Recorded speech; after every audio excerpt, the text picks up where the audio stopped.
کہانی کا عنوان خلش، قسط نمبر 2، پارٹ نمبر 3۔ اور تم بتاؤ، دل لگ گیا ہے؟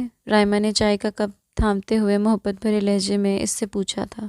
وہ فرح بیگم کا اشارہ سمجھتے ہوئے زوار کو چائے دینے لگی تھی جب رائمہ نے پوچھا، دل؟ ان کا تو شاید دماغ بھی لگ گیا ہے یہاں، بلکہ یہ تو شاید اس گھر میں رہنے کے خواب دیکھ رہی ہیں۔ چائے کا کپ تھامتے ہوئے اس کی تپش نگاہیں اور طنز کے تیر اپنے چہرے پر اچھی طرح محسوس کر سکتی تھی، مگر اس وقت برداشت کرنا ہی اس کی مجبوری تھی کہ وہ ان کے گھر پر رہ رہی تھی۔ یہاں میرے پاس آ کر بیٹھو۔ یار تم اتنا کم کیوں بولتی ہو؟ اسے مکمل خاموش دیکھ کر وہ آبرو چکاتے ہوئے کہہ رہی تھی، تو جانے کیوں اس کی شکوہ کے نگاہیں سوار کی جانب کیوں اٹھ گئی تھیں۔ زوار نے آنکھوں میں سوال لیے آبرو چکا کر اس کو دیکھا تو وہ نظریں چرا گئی۔ بس یوں ہی؟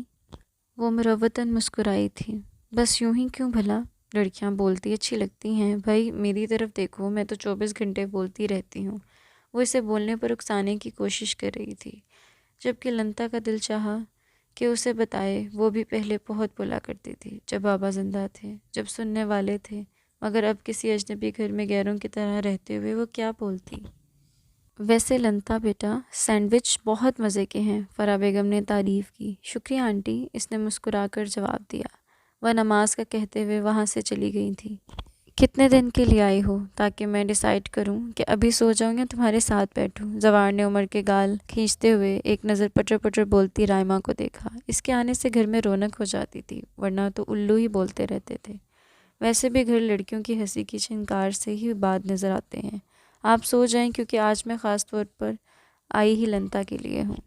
رائمہ نے اسے کھلی چھٹی دے دی تھی، جبکہ اس کو یہ بات بالکل پسند نہیں آئی تھی کہ اس کی بہن اس پر کسی دوسرے کو ترجیح دے رہی تھی۔ اب تو پھر میری کمپنی کی بالکل بھی ضرورت نہیں رہے گی، کیونکہ لنتا بیوی جو آ گئی ہیں۔ وہ کہہ تو عام انداز میں رہا تھا، جبکہ لنتا کو جانے کیوں اس کا یہ انداز بھی طنزیہ ہی معلوم ہوا تھا۔ گہری سانس لے کر اس کا کڑوا لہجہ بہت مشکل سے پیا تھا۔ ہاں ویسے بھائی، لنتا یہاں پر ہے تو مجھے اب آپ کو اپنے ساتھ جگانے کی کیا ضرورت؟ آپ ویسے بھی آفس سے تھکے آتے ہیں اور میں آپ کو باتوں میں لگا لیا کرتی ہوں۔ شکر ادا کریں لنتا کا، آج سے آپ کے کان نہیں کھاؤں گی۔ اس کا لہجہ سمجھے بغیر ہی وہ شروع ہو چکی تھی، جبکہ زوار اتنا سمجھدار ہونے کے باوجود حسد کا شکار ہو گیا تھا، اور لنتا اپنی جگہ چور سی بن گئی تھی۔ ہاں مجھے اندازہ ہے جتنی پرواہ ہے میری، زوار نے روٹھے پن سے بولا تھا تو وہ پہلو بدل کر رہ گئی۔ آپ کی پرواہ ہے بھائی، تبھی تو کہا سو جائیں، یہ مجھے دے دیں۔ اس نے عمر کی جانب اشارہ کیا تھا تو وہ عمر کو زور سے گلے لگا کر پھر بوسہ دیتا ہوا لنتا کی جانب تھوڑا سا رائمہ کو عمر تھمانے لگا، مگر اسے آنکھوں سے اسے سالم نگلنے کی کوشش ضرور کی تھی۔ وہ نگل نہیں سکا تھا، مگر لنتا کی جان ضرور اٹکی تھی۔ وہ شب بخیر کہہ کر وہاں سے جا چکا تھا۔ یہ میں اٹھا لوں؟ جانے کیوں اس کا شدت سے دل چاہا کہ وہ عمر کو اٹھائے تو اجازت طلب نظروں سے دیکھا تھا۔ ہاں نا ضرور، عمر جاؤ آنی کے پاس۔ اس نے مسکرا کر اسے تھما دیا تو وہ بے ساختہ مسکرا دی۔ صبح اس کی آنکھ دستک پر کھلی تو نظر نے ساختہ سائڈ ٹیبل پر رکھے موبائل کی طرف گئی۔ باہر سے آتے شور کی آواز گواہ تھی کہ صبح کا وقت نہیں تھا۔ موبائل پر وقت دیکھا تو 11:30 بج رہے تھے۔ دستک بھی شاید کسی نے جگانے کی خاطر ہی دی تھی، یا پھر اس کا وہم تھا، وہ سمجھ نہ پائی۔ ایک دم ہی شرمندگی اور ندامت اس کی رگ رگ میں دوڑ گئی تھی۔ یوں کسی کے گھر اتنی دیر تک سونا بالکل مناسب نہیں تھا، مگر رات کو سحری تک رائمہ سے باتیں کرتی رہی تو وقت گزرنے کا احساس ہی نہ ہو سکا۔ رائمہ ایک بہت نرم دل لڑکی تھی، سو اس کی کمپنی میں بیٹھ کر وہ بھی پرانے والی لنتا بن گئی تھی۔ باتیں کرتے ہوئے وہ بے ہنگم کہکے لگاتی رہیں۔ وہ عرصے بعد کھل کر ہنسی تھی، اور یہ سب رائمہ کی محرون منت ہوا تھا، ورنہ اس کا بھائی تو جب بھی دیکھا اسے آنکھوں سے ہی سالم نگلنے کی کوشش ضرور کرتا تھا۔